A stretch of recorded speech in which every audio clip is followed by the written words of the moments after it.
రాజాన్లో స్థానిక వైఎస్ఆర్సీపీ సమన్వయకర్త డాక్టర్ తలే రాజేష్ ఆధ్వర్యంలో వెన్నుపోటుకు 2 ఏళ్లు కార్యక్రమాల్లో నిర్వహించారు. రాష్ట్రంలో అధికారంలో ఉన్న తెలుగుదేశం ప్రభుత్వం గడిచిన 2 సంవత్సరాలుగా అప్రజాస్వామ్య అనైతిక పరిపాలన కొనసాగిస్తూ ఎన్నికల సమయంలో ఇచ్చిన హామీలను విస్మరించి రాష్ట్ర వనరుల దోపిడీకి పాల్పడుతోంది. పార్టీ అధ్యక్షులు వైఎస్ జగన్మోహన్ రెడ్డి గారి ఆదేశాల మేరకు ప్రభుత్వ పరిపాలన వైఫల్యాలను నిరసిస్తూ వెన్నుపోటుకు 2 ఏళ్లు పేరుతో రాష్ట్ర వ్యాప్త కార్యక్రమాలలో భాగంగా విజయనగరం జిల్లా పెద్దలు, శాసన మండలి ప్రతిపక్ష నాయకులు, మాజీ మంత్రివర్యులు బొత్స సత్యనారాయణ, జిల్లా పరిషత్ చైర్మన్, జిల్లా వైఎస్ఆర్ కాంగ్రెస్ పార్టీ అధ్యక్షులు మజ్జి శ్రీనివాసరావు, మాజీ ఎంపీ, రాష్ట్ర వైఎస్ఆర్ కాంగ్రెస్ పార్టీ పిఎసి సభ్యులు బెల్లన చంద్రశేఖర్ పెదబాబు సూచనల మేరకు రాజాంలోని వైఎస్ఆర్ పార్టీ కార్యాలయం నుండి వైఎస్ఆర్ విగ్రహం వరకు నియోజకవర్గ పరిధిలో గల 4 మండలాల నాయకులు, కార్యకర్తలతో పెద్ద ఎత్తున భారీ ర్యాలీ నిర్వహించారు. డాక్టర్ తలే రాజేష్ వైఎస్ఆర్ విగ్రహానికి పూలమాల వేసి అనంతరం చంద్రబాబు పాలనను ఎండగట్టారు. ఎన్నికల్లో ఇచ్చిన హామీలు, సూపర్ 6 పథకాలు అమలు చేయకపోవడంలో పూర్తిగా డకౌట్ అయ్యారని, విద్యార్థులకు ఫీజు రియంబర్స్మెంట్, అమ్మఒడి ఇవ్వకుండా విద్యారంగాన్ని తుంగలోకి తొక్కారని, పేద బడుగు బలహీన వర్గాల సంజీవనైన ఆరోగ్యశ్రీకి నిర్వీర్యం చేస్తున్నారని, దేవుళ్లను అడ్డం పెట్టుకుని దిగజారిన రాజకీయాలు చేయడం, వైఎస్ఆర్సీపీ నాయకులు, కార్యకర్తలు, సోషల్ మీడియా ప్రతినిధులు ఎవరు ప్రశ్నించినా వాళ్ళపై అక్రమ కేసులు పెట్టి నిర్బంధించడం, చివరికి శాంతియుత ర్యాలీలకు కూడా అనుమతులు నిరాకరించడం, ఇది ఏ విధమైన పరిపాలన కూటమి ప్రభుత్వం చెప్పాలని ప్రశ్నించారు.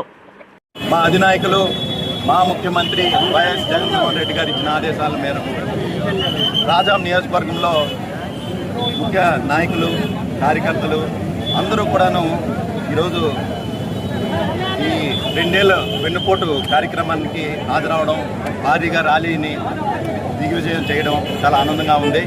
ఈ సందర్భంగా నేను 2 విషయాలు చెప్తున్నాను.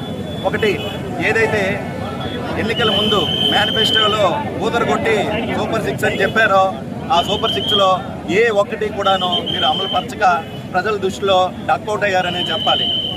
రెండవది, ఈ సూపర్ 6ను అమలు చేయకపోగా డైవర్షన్ పాలిటిక్స్ తీసుకొచ్చి వైఎస్ఆర్ కాంగ్రెస్ పార్టీ కార్యకర్తల మీద కానీ, సోషల్ మీడియా యాక్టివిస్టుల మీద కానీ కేసులు పెట్టడం కానీ, మమ్మల్ని హెరాస్ చేయడం కానీ, చివరికి శాంతియుతంగా మేము ర్యాలీ చేస్తామంటే పర్మిషన్లు ఇవ్వకపోవడం కానీ, అలాగే జగన్మోహన్ రెడ్డి గారి చుట్టుపక్కల ఉన్న వ్యక్తుల మీద మీరు కేసులు బనాయించి వాళ్ళని హెరాస్ చేయడం కానీ, వీటిల్లోనే మీరు సక్సెస్ పొందారు. ఇవన్నీ కూడాను ప్రజలు ఈరోజు చూస్తున్నారు. ప్రజలు తీర్పు ఇవ్వడానికి రెడీగా ఉన్నారు.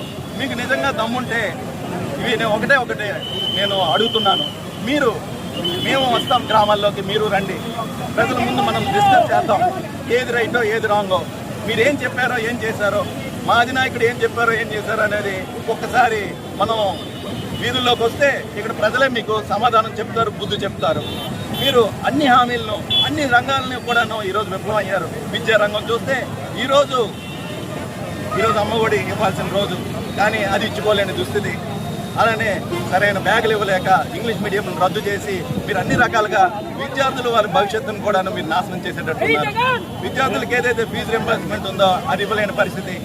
వీళ్ళని మేము ఎప్పుడు కూడా ఓటర్లుగా చూడలేదు. విద్యార్థుల్ని మన భవిష్యత్తు పౌరులుగా మేము చూసాము, జగన్మోహన్ రెడ్డి గారు చూశారు. కానీ ఈరోజు మీరు చూస్తే నారాయణకో లేకపోతే మీకు అనుసంధానంగా ఉన్న విద్యా సంస్థలను పైకి లేపడానికి కోసమని విద్యా వ్యవస్థను అంతా కూడా నాశనం చేస్తున్నారు. దేవుడిని కూడా పెట్టుకొని మీరు ఈరోజు రాజకీయాలు చేస్తున్నంత హీన స్థితికి మీరు దిగజారిపోయారంటే చాలా బాధాకరమైన విషయం. అలానే ఆర్థికంగా 3.5 లక్షల కోట్ల పైగా మీరు అప్పులు చేసి మొత్తం ఆ డబ్బంతా కూడా అమరావతిలో ఎస్ఎఫ్డీకి 16,000 లెక్కన మీరు ఈరోజు అక్కడ కట్నాలు కడుతుంటే మేము అక్కడ వెండి బంగారంతో కడుతున్నారా లేకపోతే దేంతో కడుతున్నారని మాకు చాలా ఆశ్చర్యంగా ఉంది.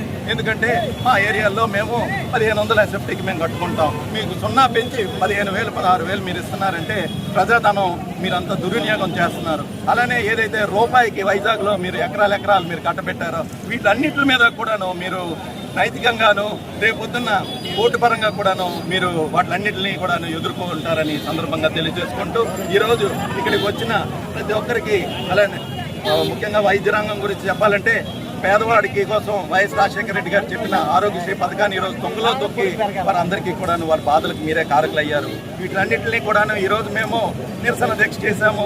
రానున్న రోజుల్లో ప్రజలతో కలిపి మరింత ఉధృతం చేస్తాము. కబడ్దారని చెప్పి మీకు హెచ్చరిస్తూ ఈరోజు ఇక్కడికి వచ్చేసినటువంటి ప్రతి ఒక్కరికి, మీడియా మిత్రులకు, అలానే దీనికి ఇక్కడ వచ్చేసినటువంటి పోలీసులకి అందరికీ కూడా పేరు పేరున నా ధన్యవాదాలు తెలియజేసుకుంటూ సెలవు తీసుకుంటున్నాను. జై జగన్.